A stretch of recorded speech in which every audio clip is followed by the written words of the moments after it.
অনিন্দিতা কলিতাৰ অনুভৱৰ কবিতা এজাক বৰষা। পাঠ মানস প্ৰতিম শইকীয়া।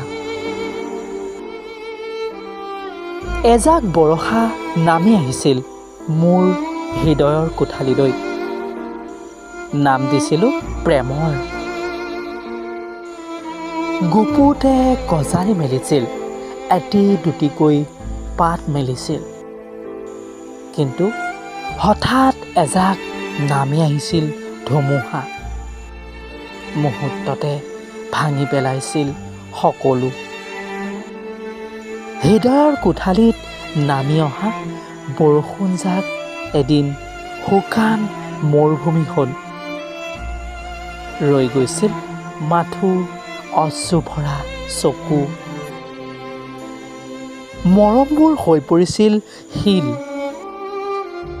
নামি আহিছিল এজাক নামহীন বৰষুণ।